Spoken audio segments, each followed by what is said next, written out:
তোমার কোনো বাধা নাই, তুমি ঘর ছাড়া কি তাই? এই আছো ভাটায়, আবার এই তো দেখি জুয়ারে। বলো কোথায় তোমার দেশ, তোমার নেই কি চলার শেষ? ও নদী রে, একটি কথা শুধাই শুধু তোমারে। বলো কোথায় তোমার দেশ, তোমার নেই কি চলার শেষ?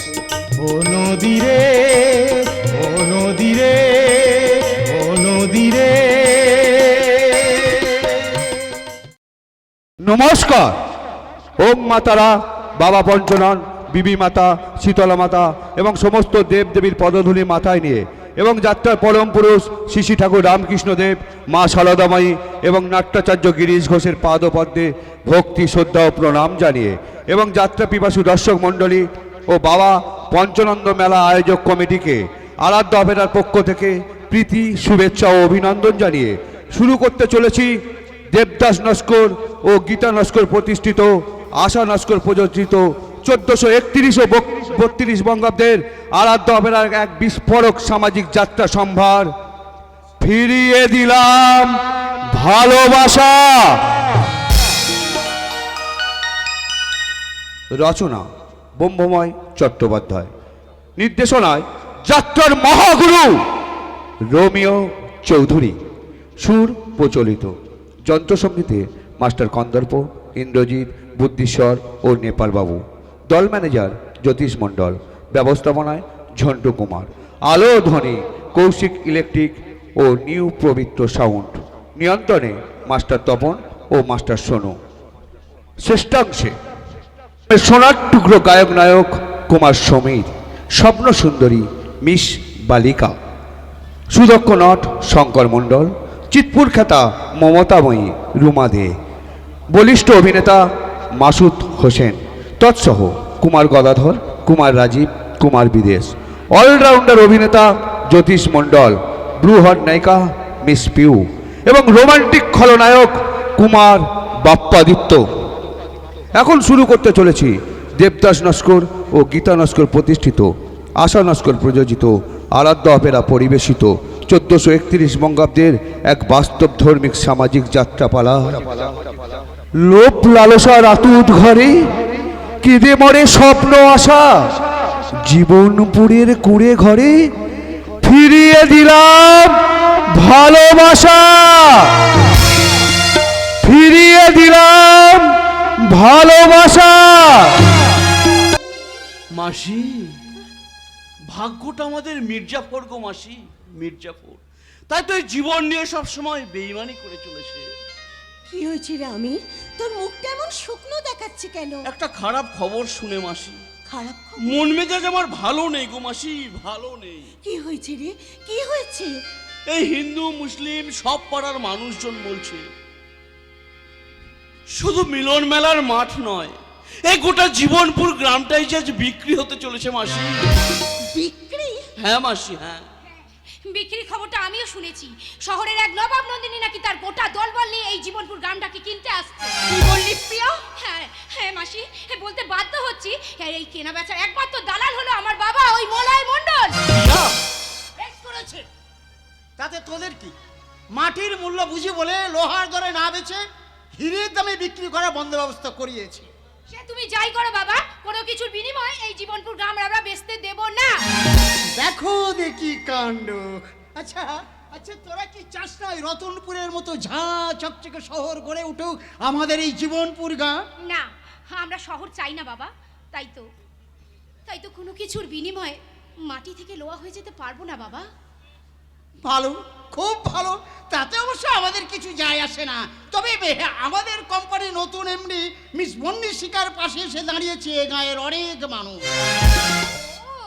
মানুষ কেনার খেলা তাহলে ওই বন্নিশিকা ব্যানার্জি মুটো মুটো টাকা ছড়িয়েছে বলো? মুখ সামলে কথা বলো প্রিয়া।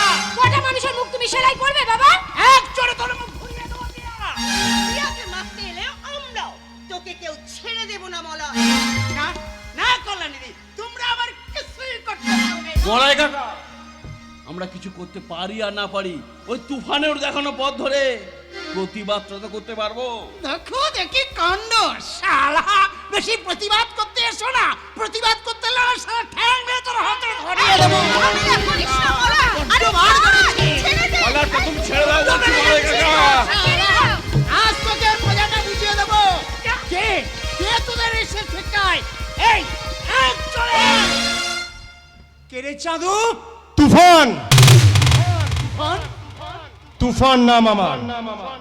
টস করে প্রতিবাদের নাম্বার লাগাই। হেড পড়লে হাসপাতালের বেড, আর টেল পড়লে অন্ধকার জেল। বলো তুমি কোনটা নেবে, হেড না টেল? দেখো দেখি কাণ্ড, চ্যালেঞ্জ নিবি না তুফান?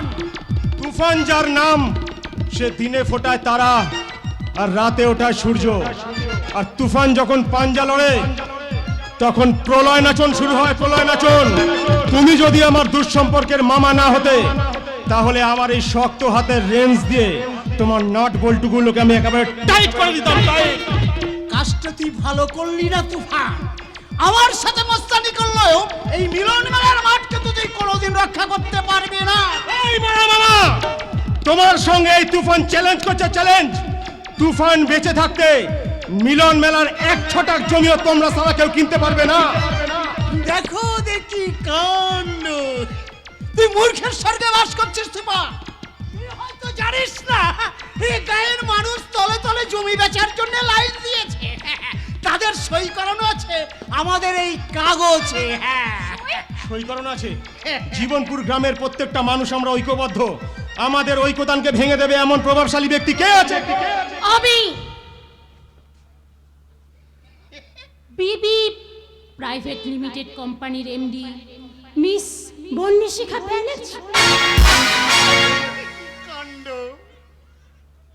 ও, আপনি সেই ভিআইপি ভদ্রমহিলা যিনি অর্থ আর ক্ষমতার জোরে এই জীবনপুর গ্রামের জমি কিনতে এসেছেন। আই সি, তুমিই বুঝি সেই মহাপুরুষ যার মস্তানি জেরে আমাদের জমি অধিগ্রহণটা বন্ধ হয়ে আছে? একদম ঠিক ধরেছেন মেম সাহেব, আমি সেই মস্তান, গ্রাম বাংলার দামাল ছেলে। মা মাটি মানুষের স্বার্থে স্বয়ং ভগবানের বিরুদ্ধে সালামি মস্তানি করতে ভয় পাই না। আমিও চাই না আমাকে দেখে কেউ ভয় পাক, কারণ আমার ব্যবসার মূলধন হলো ওজন করা ভালোবাসা। তাই লাভ লোকসানের হিসেব করে না চললে জীবনে কিন্তু ঠকতে হয় মিস্টার। তাই গাছ লাগালেই ফল পাওয়া যায়। ফুল ফোটানো গায়ের মানুষগুলো কিন্তু পথ ভুল করে না মেম সাহেব, কারণ আমরা গাছের চারাকে নিয়ে আমেরিকার মাটিতে পুঁতলে সে গাছে কখনো আম ফলে না। গায়ের মাটি আর মায়ের আঁচলে আগুন ধরাতে আসলে সালা আপনার এই সুন্দর চেহারাটা আমি একেবারে শ্মশানে চিতা করে তুলবো, চিতা।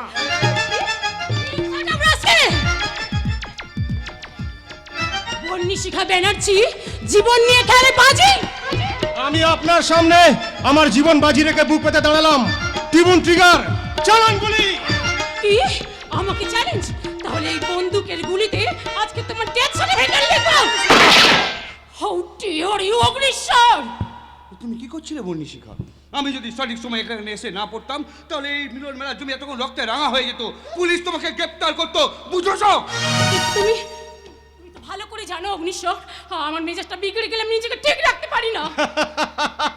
এই তার কাটাদের একটাই সমস্যা, জমি অধিগ্রহণ করতে চলে আসে মানসিক হসপিটালে না গিয়ে। এই যে মিস্টার, সবকিছু এইভাবে হেসে উড়িয়ে দেওয়া যায় না। এই বন্নিশিখা ব্যানার্জি জীবনে কোনোদিন হাঁটতে শেখেনি, তাই আজ না হয় কাল এই জমি অধিগ্রহণ করেই ছাড়বো।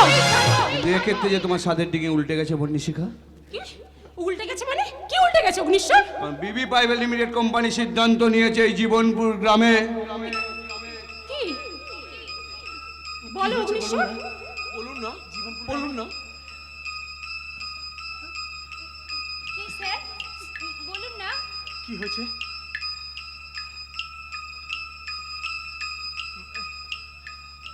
কোনো কারখানা হবে না।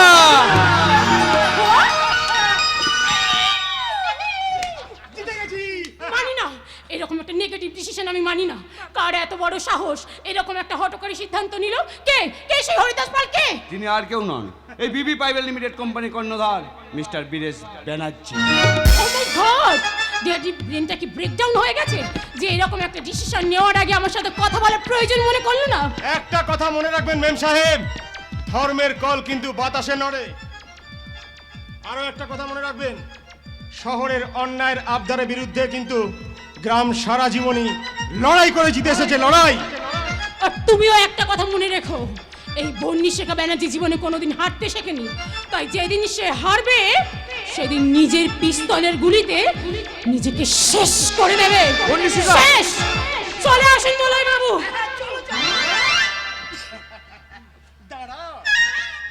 যাচ্ছে কোথায়? যাওয়ার আগে ট্যাক্সটা তো দিয়ে যাও। দেখো আরে দেখি বাবা, কাণ্ড। সামান্য জমিদার মলয়দা, আবার কিসের ট্যাক্স দেবে ভাই? আরে বাবা, বাড়ি কিনতে ট্যাক্স, গাড়ি কিনতে ট্যাক্স, যেতে ট্যাক্স, আসতে ট্যাক্স। তাই আমরা জিতে গেছি। মলয় মামা আমাদের সঙ্গে এখন আনন্দে ধেই ধেই করে নাচবে। এটাই হলো মলয় মামার ট্যাক্স। দেখি কাণ্ড। হে হে হে বলো হরি বল, হরি বল, বলো হরি বল। এসে গেল মলয় মামার ঢোল, বলো হরি বল, হরি বল, বলো হরি বল। এসে গেল মলয় মামার ঢোল, বলো হরি বল, হরি বল।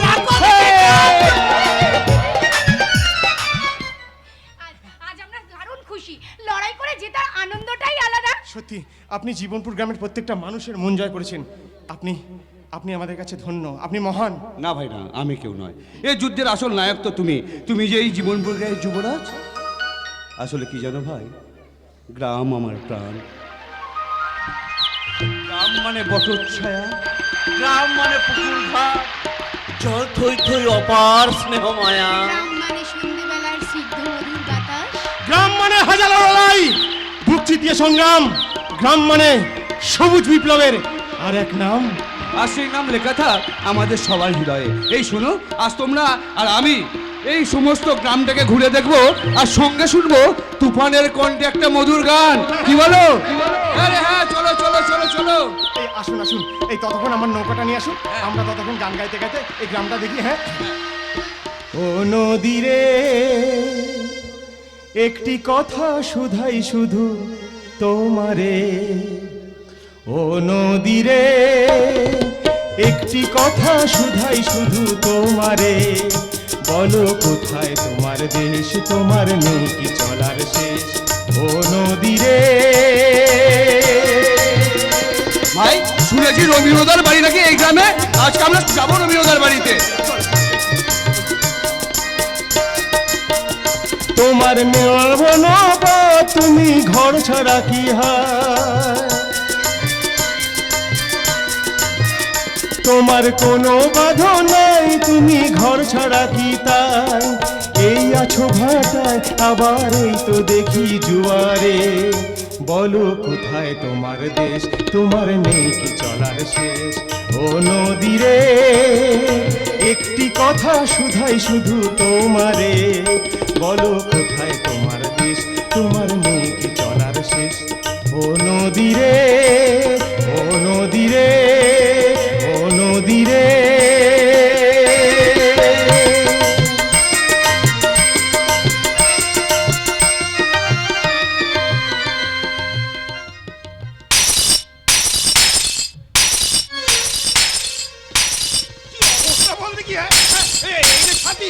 কিভাবে আমার সামনে বলতে কি এখন?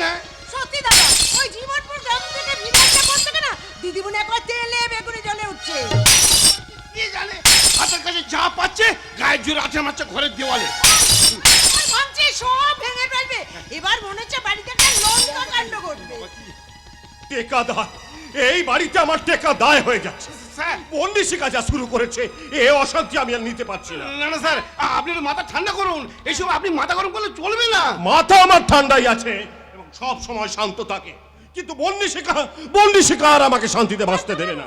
আপনি একটু মাথাটা ঠান্ডা রাখুন। আপনি তো জানেন যে দিদিমণি কথায় কথা অভিমান করাটা তার স্বভাব। স্বভাব বললেই মানবো। কোন অভাব রেখেছি আমি ওর জীবনে?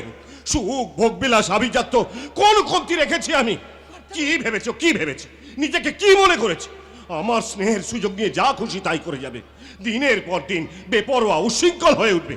আর বাবা হিসাবে আমি শাসন করতে পারবো না মেয়েকে। মানি না, আমি কারোর শাসন মানি না। হ্যাঁ, আমি খারাপ খারাপ খারাপ। চুপ, একদম চুপ কর তুই। তোর এই অন্যায় জেদের জন্য একদিন তুই সবার ভালোবাসা হারাবি। আমি তো কোনো অন্যায় করিনি রেডি। টাইম পাস না হলে গেম খেলি, গান শুনি, কিন্তু কারোর মতন সম্মান নিয়ে খেলি না। বাজে কথা বলবি না, একদম বাজে কথা বলবি না।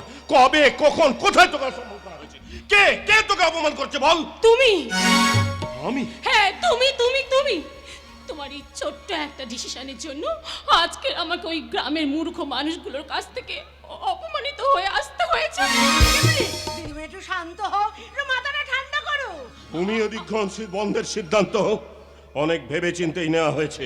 কিন্তু তুমি কি জানো, তোমার ওই একটা হঠকারী সিদ্ধান্তের জন্য আজ আমি কতটা অপমানিত হয়েছি। দিদিমণি, হ্যাঁ দিদিমণি একটু শান্ত হও না দিদিমণি। আমি সব বুঝে গেছি রে সাথী। একটা ছোট্ট হ্যাঁ বা না বদলে দেয় মানুষের জীবন। তাই তো মাঝে মধ্যে এই বিরক্তকর জীবনটা আমার আর ভালো লাগে না রে। আচ্ছা দিদিমণি, তুমি এভাবে কান্নাকাটি করলে আমাদের কি ভালো লাগে? খারাপ লাগলেও কিচ্ছু করার নেই নিবারণ। এইভাবে হয়তো বাঁচার রাস্তাটা বন্ধ হয়ে যায় না, কিন্তু জীবনে এগিয়ে যাওয়ার ইচ্ছেটা একেবারে শেষ হয়ে যায়। মারে, শূন্য থেকেই তো সবকিছু শুরু করতে হয়। কিরে, বাবার উপরে তোর এত অভিমান? Don't touch me daddy. অভিমান কথাটা বেঈমান লোকেদের মুখে বেমানান। ঠিক আছে, আজ থেকে না হয় আমি বিশ্বাসঘাতক বীরেশ ব্যানার্জি বনে গেলাম। ড্যাডি, মারে, তোর সুখী আমার সুখ রে মা, তোর শান্তি আমার শান্তি। আজ আমার সিদ্ধান্তের জন্য তোর যে অপমান হয়েছে, একদিন অগ্নিশ্বরের হাত ধরে সুদে আসলে তা উসুল করে দেখবি। দেখবি একদিন তোরই পায়ের তলায় বসে কুত্তার মতো লেজ নাড়বে দুশ্মন নম্বর ওই তুফান। তুফান তুফান তুফান। হ্যাঁ, আজ থেকে আমার টার্গেট নাম্বার 1 হলো ওই তুফান। অগ্নিশ্বরের সাজানো ছকে আমি ওই তুফানের বুকে বদলার বোমা ফাটাবো, বদলার বোমা। দিদিমণি, ওই অগ্নিশ্বর চ্যাটার্জির কথা শুনলে কিন্তু আপনার সর্বনাশ হবে।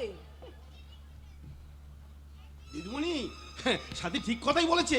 যদি পারো ওই অগ্নিশ্বর চালির সঙ্গে বন্ধুত্ব সম্পর্কই দেখো না। কি বললি নিবারণ? ঠিক বলেছি দিদিমণি, তুমি শুধু বুঝে নাও, এই পৃথিবীতে কাউকে খুব বেশি বিশ্বাস করলে বিনিময়ে ঠকতে হয় গো দিদিমণি। কেন জানো, অন্ধকারে নিজের ছায়াটাও ছেড়ে চলে যায় গো দিদিমণি, ছেড়ে চলে যায়। আমি কিছুতেই বুঝতে পারছি না যে অগ্নিশ্বর চ্যাটার্জির জন্য আমাদের এত বারবারন্ত।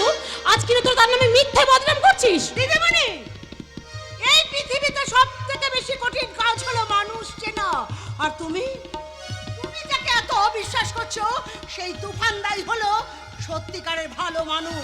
ভালো মন্দের তফাৎটা আমি তোর কাছ থেকে শিখবো না সাথী। তুফানের সঙ্গে অগ্নিশ্বরের কোনো তুলনাই হয় না। তবু আমি বলবো, ওই তুফানদাই হলো আমাদের জীবনপুর গায়ের গর্ব। ও, নিজের গায়ের ছেলে বলে কথাটা শুনে তোর গায়ে খুব লেগে যাচ্ছে, তাই না রে সাথী? লাগাটাই স্বাভাবিক। আমি শহরে থেকেও তুফানদার অনেক সুনাম শুনেছি। খবরদার বলছি, তোরা কেউ ওই নামটা আমার সামনে উচ্চারণ করবি না। আমরা গায়ের মেয়ে, তাই সত্যিটাকে মিথ্যে কথা বলতে পারবো না। আর মিথ্যেটাকে সত্যি করতে খুব ভালো পারিস, তাই না?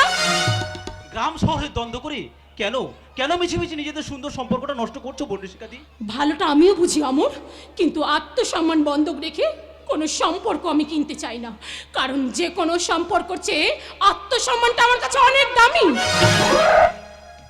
আমি জানি দিদিমণি, তুমি শুধু জেদি নাও, তুমি প্রচন্ড আত্ম অহংকারী। কি বললি সাথী? দিদিমণি, সাথীকে তুমি তুমি চোর মারলে বর্ণিশিকাদি? আমি তাতে কিছু মনে করিনি গো, কারণ আমি যে এই বাড়ির কাজের মেয়ে। তাই তো মালিকের ওপর বেচাল কথা বললে মালিক তো শাসন করবে।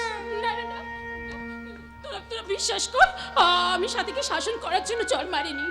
আসলে মাঝে মধ্যে আমার মাথার মধ্যে যে কি হয়, আমি নিজেকে ঠিক রাখতে পারি না। সেটা আমরা বুঝি গো বর্ণিশিকাদি, আমরা বুঝি। এক অব্যক্ত যন্ত্রণা তোমাকে ভিতরে ভিতরে খুঁড়ে খুঁড়ে খায়। কিন্তু আমি তোদেরকে কি করে বোঝাই? সেই মুহূর্তে আমি হয়ে যাই কতখানি অসহায়, কতখানি একা। জানিস সাথে জন্ম হওয়ার পর থেকে আমার জন্মদাত্রী মাকে আমি চোখে দেখিনি। জানো তো আমি বাবার আদরে বড় হয়েছি, তাই তো যখন যা চেয়েছি তাই পেয়েছি। পাইনি শুধু মমতাময় মায়ের স্নেহ ভালোবাসা। তাই তো নিশুতি রাতে সবাই যখন ঘুমিয়ে পড়ে তখন তখন আমার চোখের সামনে ভেসে ওঠে দিদিমণি বলবি শিখাদি, আমার মায়ের আঁচল। বলবি শিখাদি। যতবার দেখি মাগো তোমায় আমি, যতবার দেখি মাগো তোমায় আমি, স্বাদ মিটে না কবু তোমায় দেখে। সবাই বলে ভগবান সুন্দর, হবে না তো সুন্দর তোমার থেকে। যতবার দেখি মাগো তোমায়।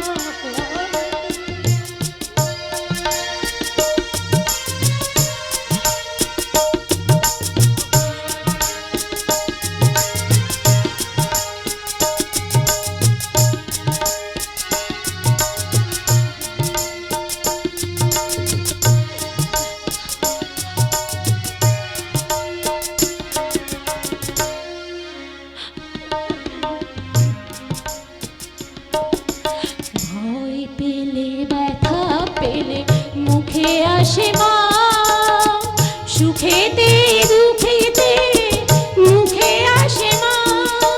ভয় পেলে ব্যথা পেলে মুখে আসে মা, সুখেতে দুঃখেতে মুখে আসে মা। তোমার আঁচল তলে স্বর্গেও সুখ মেলে, তার চেয়ে আনন্দ মা ডেকে। যতবার দেখি মাগো তোমায় আমি, স্বাদ মিটে না তবু তোমায় দেখে। সবাই বলে ভগবান সুন্দর, হবে না তোমায় দেখে। যতবার দেখি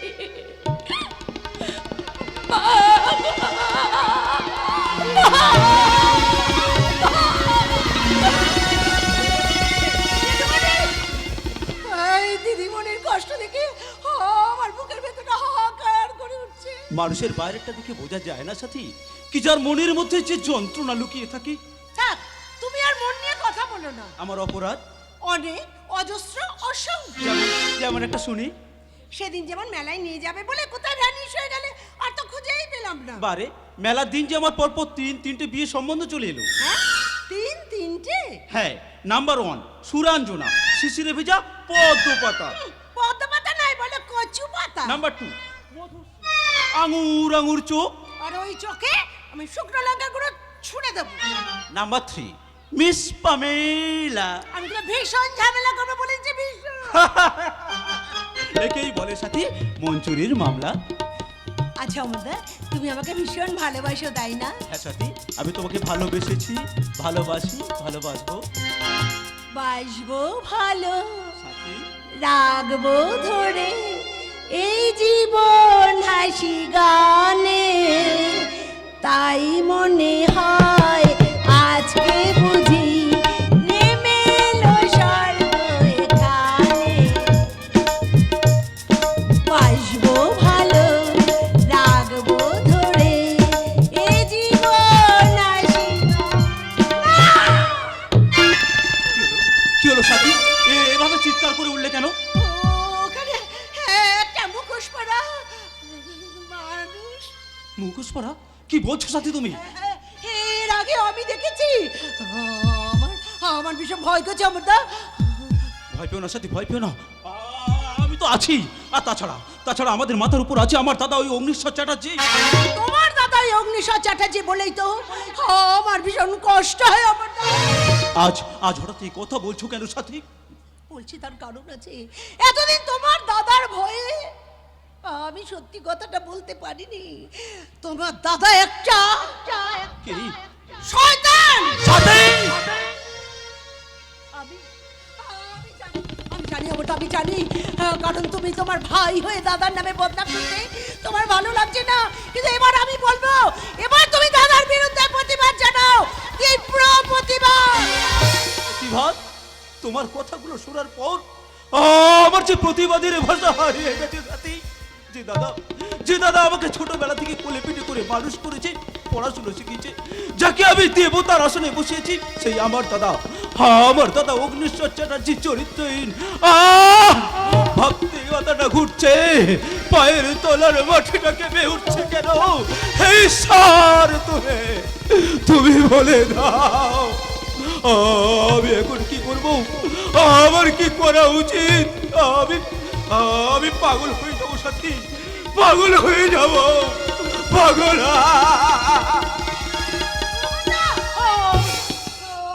উদ্ভ্রান্তের মতন চলে গেল। তবে কি আমি সত্যি কথাটা বলে ভুল করলাম? না, আমি ভুল করি, কারণ এই অগ্নিশ্বর চ্যাটার্জির মানসিকতা খুব নীচ। আমার শরীরটা নির্লজ্জের মতন দেখে। এইবার প্রতিবাদ জানাতে হবে, এই অগ্নিশ্বর চ্যাটার্জির বিরুদ্ধে প্রতিবাদ জানাতে হবে। প্রয়োজনে পুলিশের কাছে গিয়ে ওর মুখোশ। না না না, এ আমি কিছুতেই মেনে নিতে পারছি না। যে আমার এক নম্বর শত্রু, সেই তুফানের সাথে হাত মিলিয়েছে কিনা আমার মেয়ে বন্নিশিখা। দেখো দেখি কাণ্ড, তবে আর বলছি কি স্যার, এই যেন অসময়ে বর্ষাকাল, সাপ চাটে নেউলের গান।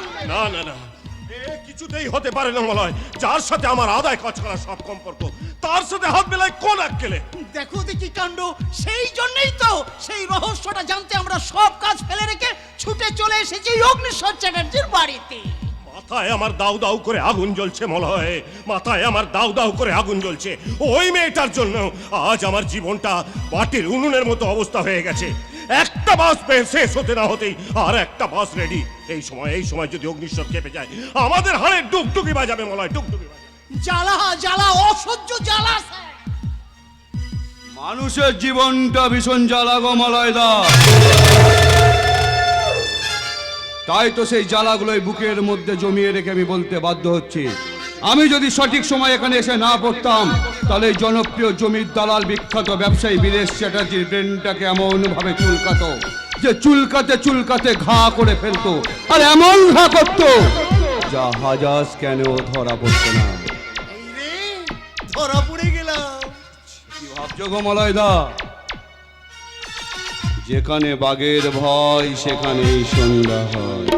না না, ভয় পেও না, আমি জ্যোতিষ নয়, একটু আধটু অন্তর্যামী।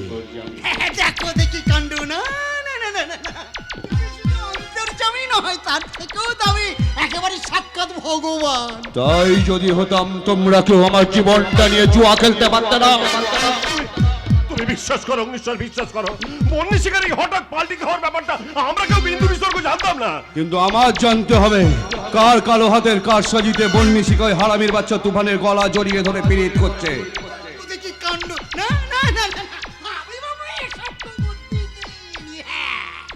কিন্তু আমাকে জানতে হবে, কার কুমন্ত্রণায় বন্নিশিখা এমনটা করলো। কিন্তু কে বন্নিশিখাকে তুরুপে তাস করেছে আমাকে শেষ করার জন্য? কে সে? কি হলো, তোমরা কেউ জানো না? না আছে, এমন একজন আছে যে কিন্তু সবার নাম বের করতে ওস্তাদ। সে আর কেউ নয়, আমার জিগরি দোস্ত এই পিস্তল। বলো কে, নাহলে কিন্তু এই পিস্তলের গুলিতে লিখবো আমি দুটো ডেথ সার্টিফিকেট। বলো আপনি। তুমি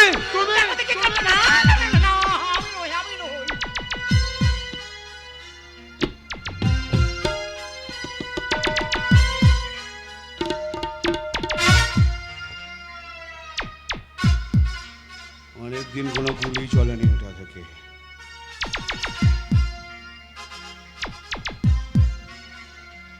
মলয়দা, তুমি কি খুব ভয় পেলে? আরে বাবা, ভয় পেও না, আমি এতক্ষণ তো তোমাদের সাথে একটু ইয়ার্কি মারছিলাম আর কি।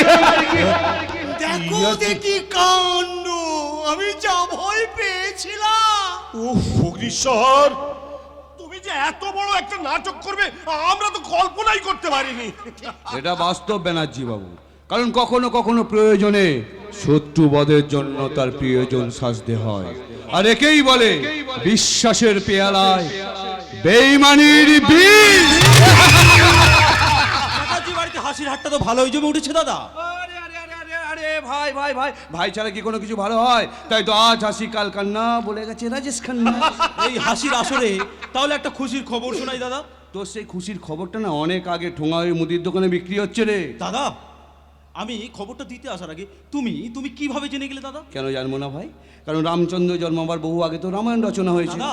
এ শোনো শোনো, তোমাদের একটা খুশির খবর দিই, আমার ভাই না একটা চাকরি পেয়েছে। চাকরি? হ্যাঁ চাকরি, এ আবার যে সে চাকরি নয়, একে একেবারে হচ্ছে বিনা পয়সায় বিনা মাইনে গৃহপালিত স্বামীর চাকরি। হ্যাঁ স্বামীর চাকরি। আমার ভাই চুপি চুপি মন্দিরে গিয়ে ওই ধর্ষিতা সাথীকে বিয়ে করেছে। বিয়ে? অমর, তুমি সাথীকে বিয়ে করেছো? বেশ করেছে। আপনার বাবার কি? হ্যাঁ আমার ভাই বিয়ে করেছে, আপনার বাবার কি হয়েছে? তা হ্যাঁ রে ভাই, আমার বাড়ির গৃহলক্ষ্মীকে কি তুই রাস্তায় দাঁড় করিয়ে রেখে এসছিস? না না, রাস্তায় কেন থাকবে দাদা, ও তো ওই সতর দরজায় দাঁড়িয়ে আছে শুধু তোমার অনুমতির অপেক্ষায়। আর তুমি এখানে দাঁত কেলাতে কেলাতে চলে এসছো। দাদা। আরে ভাই যা যা আমার বাড়ির বউকে নিয়ে আয়, আজ আমি বধূ বরণ করবো রে। বধূ নিবারণ দা তুমি সাথীকে নিয়ে এসো।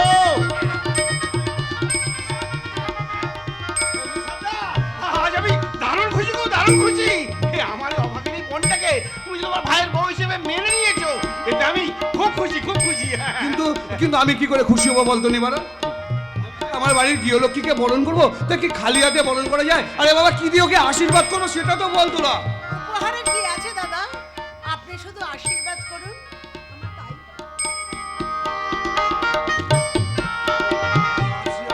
আরে তোমরা সবাই দাঁড়িয়ে আছো কেন? আরে বাবা শঙ্কর দলি না থাক, উলুর দলি ছাড়া কি বধূ বলবো? তোমরা উলু দাও, উলু দাও।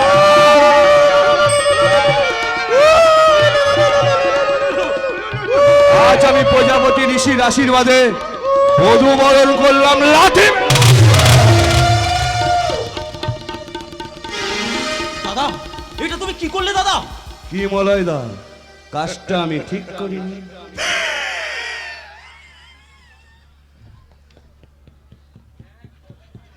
দেখো দেখি কাণ্ড।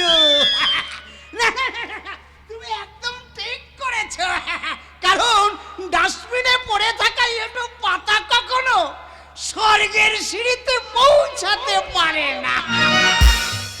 দেখো দেখি কাণ্ড। মলয় একদম ঠিক কথা বলেছে অগ্নিশ্বর, কারণ পোকায় কাটা ফুল দিয়ে কখনো ঠাকুরের পুজো হয় না। শুনলি শুনলি বংশের কুলাঙ্গার, এই সমাজে গণ্যমান্য ব্যক্তিদের কথাগুলো তুই শুনলি? থাক, কথাগুলো শুনেও আমি কোনো কষ্ট পাইনি, কারণ ওদের চেয়ে জঘন্য একটা মানুষের নাম যে অগ্নিশ্বর চ্যাটার্জি। এতদিন যাকে দেবতার আসলে বসে ভক্তি শ্রদ্ধার পুষ্পাঞ্জলি দিয়েছি, সে যে একটা নরকের পশুর চেয়ে হদম, সেটা আমার জানা ছিল না। ভাই এদি কি বলছিস ভাই? আচ্ছা ভাই তোর মনে আছে তুই যখন ছোটবেলায় না খেলে আমি খেতাম না, যখন তুই না ঘুমালে আমি ঘুমাতাম না, কিসে তোর ভালো হয়? তার জন্য আমি চারিদিক ঘুরে বেড়াতাম। তখন কি তোর কাছে তোর এই দাদাটা অমানুষ ছোট লোক ছিল রে ভাই? তাই যদি হবে তাহলে তাহলে ওদের খুশিতে কেন তুমি সুখী হতে পারছো না?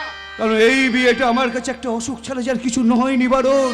কেন দাদা, কেন আমাদের বিয়েটা আপনি মেনে নিতে পারছেন না?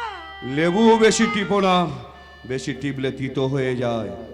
জানাতে তুমি বাধ্য, আমার ভালোবাসাকে তুমি লাথি মেরে অপমান করবে, আর আমি তোমাকে ফুল বেলপাতা দিয়ে পুজো করবো ভেবেছো? পুজো এই আমার মাথার মধ্যে আগুনটা জ্বালিয়ে দিস না, তাহলে সেই আগুনে তোরা পুরে সব কিছু ছাড়কার হয়ে যাবি।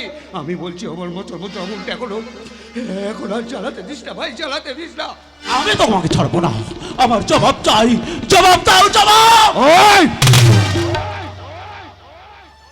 আমি কাউকে জবাব দিই না, আমি নবাবের মতন বাঁচি, শত অভাবেও আমি আমার স্বভাবটা কখনো বদলাই না। তাই আমি তোদেরকে বলছি, তোরা এই মুহূর্তে আমার বাড়ি থেকে বেরিয়ে যা। তুমি ওদেরকে এভাবে তাড়িয়ে দিও না। ওরা যে অনেক আশা করে ঘর বেঁধেছে।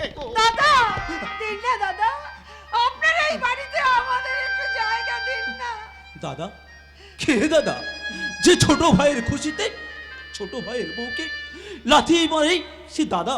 না না, সে কোনো দিন কারণ দাদা হতে পারে না। কোনোদিন না। চলে এসো, চলে এসো। যাচ্ছি দাদা, তবে আশীর্বাদের বদলে পেয়েছি লাথি। তাই তো যাবার আগে আমার এই শ্বশুরের বিচে স্বর্গটাকে আমি দূর থেকে প্রণাম জানিয়ে চলে যাচ্ছি। সাক্ষী থাকবে আমার সেদিন সিঁদুর, আমাদের চোখে জল কোনোদিন বৃথা হবে না দাদা, কোনোদিন বৃথা।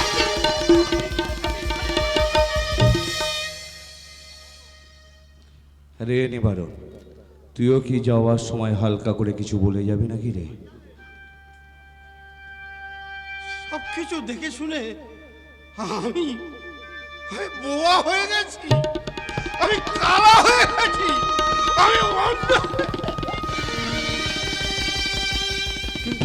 কিন্তু আমি তো অন্ধ বোবা কালা কিছুই হতে পারছি না। কোনো এক অনিবার্য কারণবশত আমি আমার ভাইয়ের বিয়েটাই মন থেকে মেনে নিতে পারছি না। মন বলে তোমার কি কোনো বস্তু আছে নাকি অগ্নিশ্বর? কি বলিস? হ্যাঁ, আমি এতদিন তোমাকে আমি খুব ভালো মানুষ বলে ভেবেছিলাম। বলিসিকা আমি খারাপ নয় বলিসিকা। এতদিন আমি তাই জানতাম, কিন্তু আজকে তোমার ভাইয়ের মহৎ কাজটাকে তুমি যেভাবে অপমান করে তাদের বাড়ি থেকে তাড়িয়ে দিলে, তারপরেও তুমি ভাবলে কি করে আমি তোমাকে সম্মানের আসনে বসাবো? বলিসিকা, একটা ঘটনা দেখে একটা মানুষের চরিত্র মূল্যায়ন করা যায় না। একটাই ঘটনা তোমার চরিত্রের আসল চেহারাটা কিন্তু সবাইকে চিনিয়ে দিয়েছে অগ্নিশ্বর। আমি কিছুতেই বুঝতে পারছি না। আমি শুধুমাত্র আমার ভাইয়ের ভালোর জন্য এই বিয়েটার বিরোধিতা করেছি। আর সেই জন্যই তো তুমি শুধু তোমার ভাইয়ের নয়, তুমি আমারও বিরোধিতা করেছো। আমার ভাইয়ের বিয়ের সঙ্গে তোমার বিরোধিতা করা কি সম্পর্ক বন্দিশিখা? আছে, প্রতিটা সম্পর্কের মধ্যে একটা যোগসূত্র থাকে। আমি তো তুফানের সঙ্গে বন্ধুত্বের হাত মিলিয়ে তোমার ভাইয়ের সমস্ত বিয়ের দায়িত্বটা নিজের কাঁধে তুলে নিয়েছিলাম। বন্দিশিখা, আমি তোমাকে তুফানের সঙ্গে বন্ধুত্ব করার বুদ্ধি দিয়েছি, আমার ভাইয়ের বিয়ের ঘট খালি করার বুদ্ধি নয়। আমি তোমার বুদ্ধিতে চলিনি অগ্নিশ্বর। এই সমাজ থেকে শিক্ষা নিয়ে তুফানের মতো একটা ভালো বন্ধু পেয়েছি। তুফান তোমার ভালো বন্ধু, আর আমি বুঝি তোমার নাম্বার 1 শত্রু। বন্ধু মানে বাস, বন্ধু মানে শত্রু খেলা, সেটা তো আমি তোমার কাছ থেকে শিখেছি অগ্নিশ্বর। বন্দিশিখা, আচ্ছা বন্দিশিখা, তোমার মনে আছে বন্দিশিখা, আজ থেকে বেশ কয়েক মাস আগে এক কালবৈশাখী ঝড় জলে তুমি বাড়ি থেকে হারিয়ে গেছিলে। আমি হারিয়ে গেছিলাম, অথচ আমার মনে নেই। আবার সেই রাতে আমি তোমাকে ওই রাস্তা থেকে তুলে নিয়ে তোমার এই বাড়িতে এসেছিলাম। এগুলো সব তোমার কল্পনার গল্প কথা। গল্প হলো তো সত্যি বন্দিশিখা। তোমার আমার সম্পর্কটা তো আর মিথ্যে নয় বন্দিশিখা। সম্পর্ক? কিসের সম্পর্ক? তোমার সঙ্গে এতদিন যে বন্ধুত্বের সম্পর্ক ছিল, তা আজকের এই মুহূর্তে আমি সেটা শেষ করে দিলাম। বলো না বন্দিশিখা, বল করে বলো না বন্দিশিখা, বলো না বন্দিশিখা, তুমি আমার সাথে সম্পর্ক রাখবে, বলো না আমাকে ভালোবাসবে, বলো না বন্দিশিখা, বলো না। অগ্নিশ্বর, তুমি এমন করছো কেন? বন্দিশিখা, যখন তুমি আমার সাথে ভালো করে কথা বলো না, যখন তুমি আমার থেকে দূরে থাকো না, তখন আমার মনের মধ্যে একটা অশান্ত ঢেউ ওঠে, আমার মাথার মধ্যে যেন অজস্র কাংড়া বিছে চিৎকার করে কামড়াতে থাকে।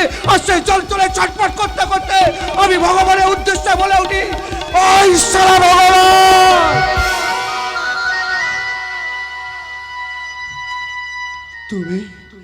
তুমি সবার কপালে এঁকে দিয়েছো ভালোবাসার পদচিহ্ন, আর আমার বেলা এঁকে দিয়েছো অসম্মানের পদচিহ্ন। সাবাস সাবাস ভগবান। অগ্নিশ্বর, তুমি তো উন্মাদ হয়ে যাবে। না উন্মাদ হয়ে চলো বন্দিশিখা, এটা আমার একটা রোগ, আর এই রোগটা দেখা দিলে না তখন ভুলে যায় কি আমার বাবা, কি আমার মা, কি আমার ভাই বোন, আত্মীয় স্বজন, সব পুরে মাথার মধ্যে একটা বিভৎস যন্ত্রণা হয়। এইসব তুমি কি বলছো অগ্নিশ্বর? ডাক্তার কি বলেছে জানো? কি? ডাক্তার বলেছে আমার এই রোগটার নাম অ্যাসপারগার সিনড্রোম। কি বললে তুমি অগ্নিশ্বর? যারা বন্দিশিখা, এই সমাজের মানুষগুলো আমি কতটা খারাপ, কিন্তু একমাত্র আমার মন জানে আমি একটু ভালোবাসার।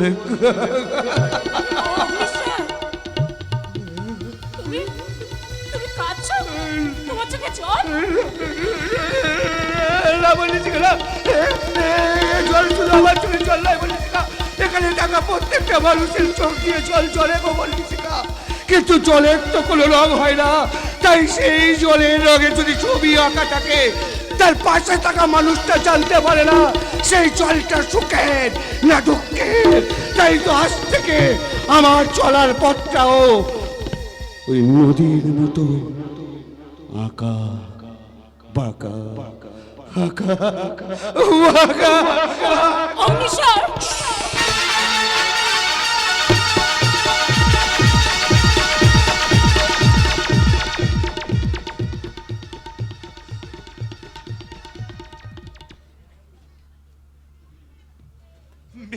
ভিক্ষে দাও না গো, ও মা জননীরা, এক মুঠো অন্ন ভিক্ষে দাও না গো। কতদিন হলো পেট পুরে দুটো ভাত খেতে পাইনি গো, দাও না গো মা জননীরা, দুটো ভিক্ষে অন্ন ভিক্ষে দাও না। ভাত? এই সাত সকালে তোমাকে ভাত কে দেবে? তাছাড়া তুমি জানো না এই বাড়িতে আসা তোমার নিষেধ? নিষেধ মানলে পেট চলবে? হ্যাঁ, এইসব গ্যাস্ত বাড়িতে ভিক্ষে না করলে খাবো কি? হাওয়া হাওয়া খাবো? আরে তোমার ভাগ্য, একদিন যার বাড়িতে কত লোকে পাত পেড়ে খেত, আজ সেই তুমি কিনা পাগলের মতো পথে পথে ভিক্ষে করে বেড়াও। এতে যে আমার কষ্ট। খামোশ! নবাব দরবারে চোখের জল ঝরালে নবাবের মসনদকে অপমান করা হয়, তাকে তুমি জানো না বেগম সাহেবা? ওগো ওগো, আবার তুমি শুরু করে দিলে, আবার তুমি শুরু করে দিলে। এখনই এখনই আমার ছেলে তুফান এসে যদি দেখে ফেলে যে তুমি এখানে আছো, তাহলে তাহলে একদম ভয়ঙ্কর কাণ্ড করে তা আমি হতে দেব না। আমি আমির আমরাউদের হুঁশিয়ারি দিয়ে বলবো, কভি ডর নেই, अभी जिंदा আছে জিন্দা পীর নবাব মুর্শিদ কো লিখা। চুপ করো, তোমার পাগলাম আমি একদম সহ্য করতে পারি না। আর কত কাঁদাবে আমাকে? মা, ও মা, ওই তো তুফান আসে, তুফান আসে। আরে, যাও এখান থেকে, যাও। যাবো বলে তো আসিনি, চলে যাওয়া যতটা সহজ, ফিরে আসা কিন্তু ততটাই কঠিন। আমি আর অশান্তি করতে পারছি না। তুমি ওই ভেতরে দরজা দিয়ে তুমি এখনই পালিয়ে যাও। তোমাকে নিয়ে যে আমি কি করি? কি আর করবে মা, সারাদিন কাজ আর কাজ, ছেলের ডাকে সাড়া দেবে সে সময় তোমার আছে? কি করব বল, মা হচ্ছে বড় জ্বালা। হ্যাঁ, সে কি আর বুঝি না। কি ব্যাপার মা, তুমি ওরকম করছো কেন? দিয়ালে পিঠে কি লুকাতে চাইছো আমাকে? আমি হ্যাঁ। কই, কোথায়? কিছু করিনি। কিন্তু আমার যে কেমন একটা মনে হচ্ছে তুমি আমাকে কিছু লুকাতে চাইছো। না না না না না না না, এদিকে একদম আসবে মা, তুমি সরে যাও। না মা, তুমি সরে যাও, আমি দেখতে চাই তোমার পেছনে কে লুকিয়ে আছে। সরে যাও। একদম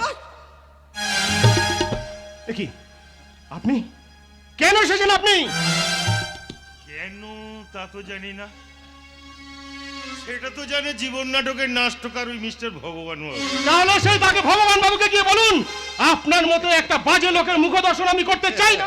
কথা বলছেন এই বাবা, এই মানুষটার জন্য তোর একটুকু কষ্ট হয় না? কষ্ট? এই লোকটার জন্য তোমার কষ্ট হতে পারে মা, এর জন্য আমার এতটুকু সহানুভূতি নেই। কি করে হবে? যাদের মন ভালো তাদের ভাগ্যটাই খারাপ। ভালো মন্দ শিক্ষাটা কি আপনার কাছ থেকে নিতে হবে নাকি? তোকে আমি কেমন করে বোঝাই যে আইনের চোখে অনেক নিষ্পাপ মানুষ বিনা দোষে অপরাধীর সাজা পায়। ওসব সস্তার কথা বলে কখনো দোষ ঢাকা যায় না মা। তাহলে এনাকে জিজ্ঞেস করো, আজ থেকে 20 বছর আগে কেন পুলিশ ওকে যে গ্রেফতার করেছিল? আইনের আদালতের রায়ে কেন 5 বছর জেল কেটেছিল? জিজ্ঞেস করো। কারণটা কি জানো? বিচারের বাণী নীরবে নিভৃতে কাঁদে। ওসব সস্তার কথা বলে কখনো দোষ ঢাকা যায় না। আপনি অস্বীকার করতে পারেন, আপনি দিনের পর দিন মদ খেয়ে, গাঁজা টেনে, জুয়া খেলে আপনি ফুর্তির ফোয়ারা উড়িয়েছেন। হ্যাঁ হ্যাঁ, আপনি আপনি আপনি কি বললি তুফান? ঠিকই বলছি মা। এই লোকটা শুধু চৌকিদার নয়, পাগল সেজে চৌকিদারের নাম নিয়ে রাস্তায় রাস্তায় ঘুরে বেড়ায়। এই লোকটা আসলে একটা শয়তান, তিলে খচ্চর।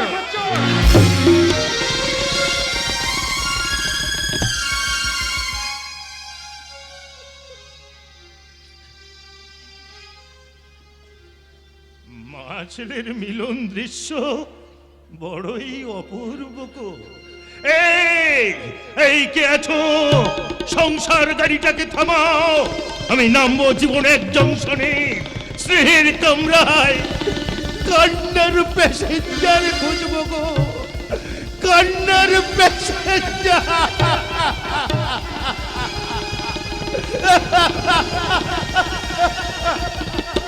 ওগো শোনো, শোনো, যেও না, তুফান, তুফান, তুফান, তোর খুব লেগেছে তাই না রে? মায়ের হাতে মার খাওয়াতে আমার এতটুকু কষ্ট হয়নি মা, কিন্তু একটা বাইরের লোকের জন্য আজ তুমি আমাকে চড় মারলে মা। মেরেছি, মেরেছি। আমি কি জ্বালায়, কি যন্ত্রণায় যে আমি তোর গায়ে হাত তুলেছি তা কেউ জানে না। আমিও জানি না। মায়ের মন কি চায় তার সন্তানকে মারতে। আমিও যে চাই না আমার মায়ের এই মুখের মধুর হাসিটা কেউ কেড়ে নিক, তাই তো মা ওই লোকটাকে দেখলে আমার বুকের ভেতরে দাউ দাউ করে আগুন জ্বলে। ওই আগুনটা তো জীবন থেকে যে কবে নিভবে কে জানে। না মা, না, কোনো দিন মিটবে না, কোনো দিন মিটবে না। সেই আগুন আরো দাউ দাউ করে আমার বুকের ভেতরটা আমাকে জ্বালিয়ে পুড়ে শেষ করে দেবে মা, শেষ। তোকে একটা কথা জিজ্ঞাসা করি রে, ওই মানুষটার জন্য তোর মনে কোনো মায়া হয় না? মায়া? কিসের মায়া? কে ওই লোকটা? কিসের জন্য আমার কষ্ট হবে? উত্তর দাও মা, কে ওই লোকটা? ওই লোকটার সঙ্গে আমাদের কিসের সম্পর্ক মা? উত্তর দাও, উত্তর দাও। এই সম্পর্ক আমি তোর মুখ যে কারোর কাছে কোনোদিন প্রকাশ করতে পারি না, কারণ তুই আমার সন্তান। এই পৃথিবীর সব থেকে বড় সম্পর্ক মা আর বেটা, তাই মা বেটার মধ্যে কেন একটা বাইরের লোক বারবার আসবে তুমি বলো মা? কে ওই লোকটা, কিসের সম্পর্ক? মা, এই সম্পর্ক অধিকারের কথা বলতে গেলে তুমি যেন কেমন হয়ে যাও মা। আমি যে আমার মায়ের দুঃখটাকে একদম আমি সহ্য করতে পারি না মা। তাতে আমার বয়ে গেছে। এখন আমি ঠান্ডা মাথায় বসে ভাববো, কাল আমার হবু বৌমা বর্ণিশিতার জন্মদিনে আমি কি উপহার দেব? হার না আমি? আমার মা, আমার সোনা মা।